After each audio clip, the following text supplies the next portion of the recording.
दोस्तों, क्या आपने कभी सोचा है कि क्रिकेट के मैदान का एक हीरो मुल्क का 19वां वजीर आजम कैसे बन गया?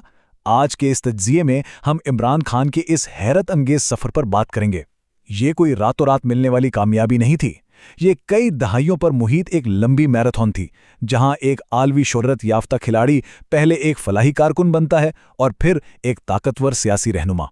तो चलिए सीधा इस सफर में चलते हैं। इस जायजे में हम इस सफर को 4 हिस्सों में बांट कर देखेंगे। फलाही कामों का आगाज़, सियासी मैदान के मुश्किल शुरुआती साल, अवामी तुसामी का अचानक उभार और आखिर में वजारत उज़्मा तक पहुंचना।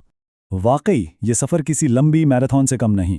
1994 में कैंसर अस्पताल के क़याम से बात शुरू होती है, फिर 1996 में पाकिस्तान तहरीक-ए-इंसाफ की बुनियाद रखी जाती है, 2011 में वो तारीख़ी सुनामी जलसा आता है और आखिरकार 2018 में वो वज़ीर आज़म मुंतखब होते हैं। ये टाइमलाइन साफ जाहिर करती है कि आला तरीन ओहदे तक का ये सफ़र कितना तवील था। तो शुरू करते हैं पहले मरहले से, वो दौर जब फलाही कामों के जरिए अवाम का एतमाद जीता जा रहा था।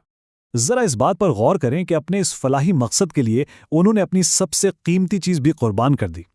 1994 में अपनी वालिदा के नाम पर Shaukat Khanum memorial cancer hospital बनाने के लिए उन्होंने पूरे मुल्क का दौरा किया और आम आवाम से चंदा जमा किया।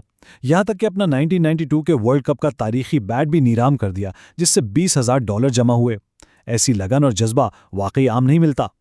और इस कोशिश का नतीजा क्या निकला? आज ये अस्पताल एक बेहद कामयाब और मुनफरिद मॉडल पर चल रहा है। 70% मरीजों का यहाँ बिल्कुल मुफ्त इलाज किया जाता है, जबकि सिर्फ 30% पैसे देकर इलाज करवाते हैं।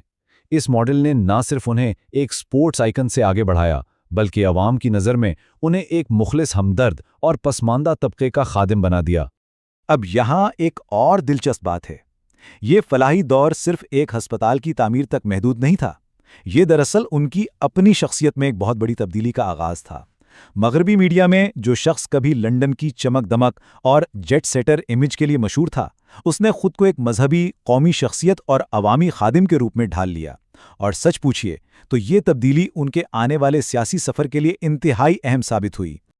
अब आते हैं दूसरे हिस्से की तरफ, जहां हम पीटीआई के शुरुआती सालों और सियासी मैदान की मुश्किलात का जायजा लेंगे। सियासत में आना आसान नहीं था। उनका शुरुआती सियासी सफ़र काफ़ी परेशान कुन था, क्योंकि पुराने और मजबूत सियासी खानदानों के सामने उन्हें मुसलसल नाकामियों का सामना करना पड़ा। 1997 के इलेक्शंस को ही ले लीजिए। कौमी असेंबली की दोनों नशिस्तें हार गए।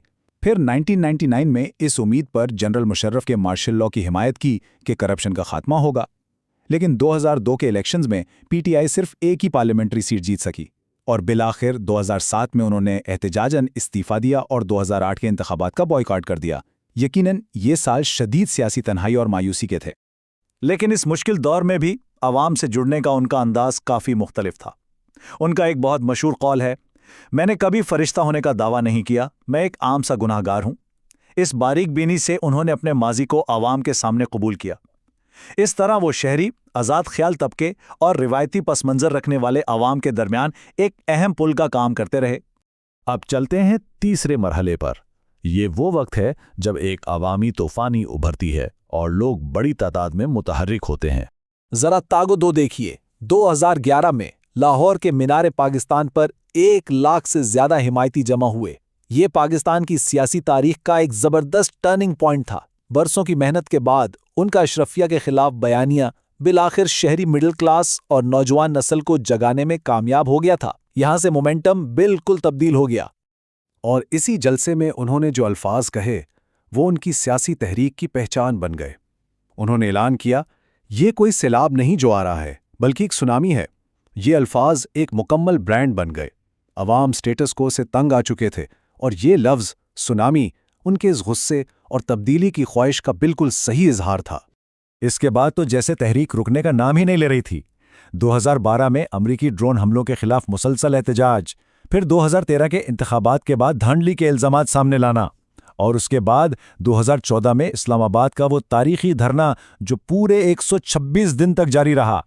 सोचिए, इतने तवील एहतजाज को लीड करने के लिए जिस लगन और ताकत की ज़रूरत थी, उसने उनकी शख्सियत को अवाम में मज़ीद मजबूत कर दिया। और अब हम पहुंचते हैं आखिरी मरहले पर, यानी वजारत उज़्मा और 2018 की इंतखाबी फतह। 2018 के इंतखाबात में एक बिल्कुल बेमिसाल वाक़या पेश आया।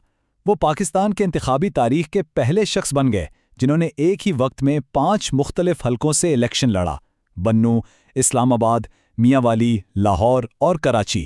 اور سب سے بڑی بات، انہوں نے ان 5 حلقوں میں شاندار کامیابی حاصل کی۔